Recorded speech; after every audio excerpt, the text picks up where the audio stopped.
Hello bachcho, so let's read this question. The question is, the displacement time graph of two moving particle make an angle of 30 degree and 45 degree with x-axis as shown in the figure. The ratio of their respective velocity is. तो question में हमें दे रखा है कि हमारा जो displacement time graph है moving particle का वो हमें दे रखा है और जो कि 30 डिग्री 45 डिग्री एंगल बना रहा है एक्स एक्सिस से। तो हमसे बोल रहे हैं, हमें से ये बोल रहा है कि दोनों की रिस्पेक्टिव वेलोसिटीज़ का जो रेशियो है वो कितना होगा। ठीक है, तो लेट्स राइट आवर की कंसेप्ट हेयर। हमारा जो की कंसेप्ट है वो ये है कि जो हमारा वेलोसिटी होता है, ठीक है, वेलोसिटी होता है it is equal to the slope of displacement time graph. ये हमारा डिस्प्लेसमेंट टाइम ग्राफ का स्लोप होता है, एक्स टी ग्राफ का ये हमारा स्लोप होता है और जिसको हम लोग टेन थीटा भी लिख लेते हैं। टेन थीटा भी हमारा स्लोप ही होता है डिस्प्लेसमेंट टाइम ग्राफ का।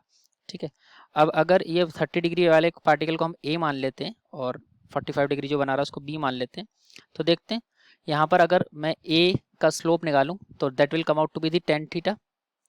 ठीक है, तो slope of A, you know that slope is nothing but the value of tan theta. तो स्लोप ऑफ ए यानी कि velocity of A will be equal to the tan theta.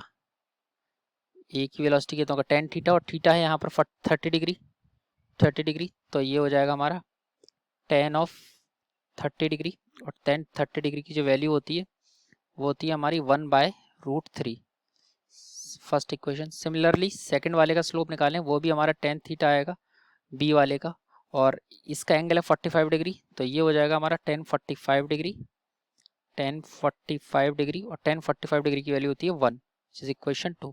हमें किसका ratio पूछा था?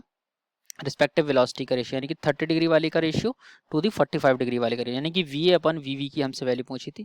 तो हम लोग पुट करते हैं दोनों इक्वेशन से, तो V A by V V जो आएगा that will come out to be the 1/√3 upon 1, जो कि होता है हमारा 1/√3 ओनली, और 1/√3 is option number A is correct. So I hope you have understood this question.